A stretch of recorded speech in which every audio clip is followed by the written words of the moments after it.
সিলেটের সুরমা নদীতে অবৈধ লিজ ও বালু উত্তোলনের কারণে ভাঙন দেখা দিয়েছে। ঝুঁকিতে রয়েছে বিয়ানীবাজার, জকিগঞ্জ, কানাইঘাটের অন্তত 25টি গ্রাম। এলাকাবাসীর দাবি, বারবার অভিযোগ দিলেও কোনো পদক্ষেপ নিচ্ছে না প্রশাসন। এদিকে পানি উন্নয়ন বোর্ড বলছে নদীর পানি কমে গেলে ভাঙন আরও ভয়াবহ হবে। আব্দুল আজিজ জাফরানের ছবিতে সিলেট থেকে হোসাইন আহমেদ সুজাদের প্রতিবেদন। 85 বছরের বৃদ্ধা নেপচান বিবি। সুরমা নদী কেড়ে নিয়েছে তার ফসলি জমি। বর্তমানে শেষ সম্বল ঘরটুকু নিয়ে রয়েছেন বিপাকে। প্রতিনিয়ত নদীর কিনারে বসে থাকেন দুশ্চিন্তায়।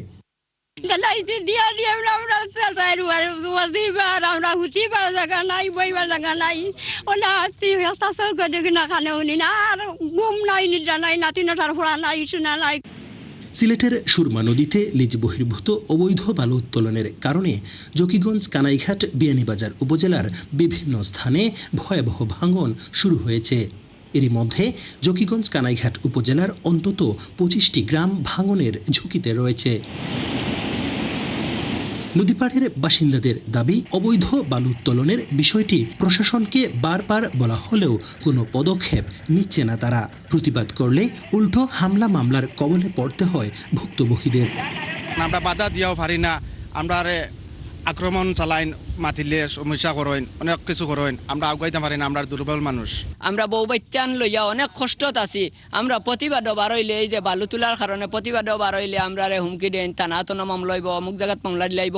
আমরা রাত্রে গড়ে দোয়ারে থাকতাম পারি না। গত 4-5 বছর যেমন ছিল, কিন্তু এইবার প্রতিবাদ করলে থানা প্রশাসন, চেয়ারম্যান, মেম্বার সবাইকে অবগত করার পরেও কোনো ফল আসতেছে না। রাত্রের বেলা তারা যেখানে সেখানে মানে যে জায়গায় ইচ্ছে সেই জায়গায় ডেজার লাগায়, এইদিকে নিয়ে ডেজার ঢুকায়, শব্দ হয়, বাচ্চা কাচ্চারা কান্নাকাটি করে। পানি উন্নয়ন বোর্ড বলছে, দ্রুত বালু উত্তোলন বন্ধ না হলে ভাঙনের তীব্রতায় গৃহহীন হতে পারে অনেক পরিবার। লিজ বহির্ভূতভাবে বালু উত্তোলন করে, তখন তারা হয়তোবা এই বিষয়গুলো তোয়াক্কা না করেই বালু উত্তোলন করে, তখন এই বিষয়টার সমস্যা সৃষ্টি হয় আর কি। তো আমি মনে করি যে আইন শৃঙ্খলা বাহিনী এবং প্রশাসন যদি সুষ্ঠু ব্যবস্থা নেয় তাহলে এই ভাঙনগুলা রোধ করা সম্ভব। তবে জকিগঞ্জ উপজেলা প্রশাসন বলছে, অবৈধ ড্রেজার দিয়ে বালু উত্তোলনকারীদের বিরুদ্ধে তাদের অভিযান অব্যাহত আছে। ভিজিট তো ধরেন সেভারাল টাইমস করছি, আমরা অভিযান দিচ্ছি। মোবাইল ফোন হচ্ছে, কানাইঘাটে রিয়ন ও এসএলএনকে রিও করানো হচ্ছে। ডিএসআরও ওই বিষয়ে তাদেরকে সুপারিশ করছে, প্রয়োজনীয় সকল ব্যবস্থা নেওয়া হচ্ছে। পানি উন্নয়ন বোর্ডের তথ্য বলছে, জকিগঞ্জের শরীফাবাদ, কুনাগ্রাম, নোয়াগ্রাম, চকগ্রাম, বুরহানপুর, বারৈগ্রাম, পৈলগ্রাম, দীঘিরপাড় বর্তমানে বেশি ভাঙনের ঝুঁকিতে।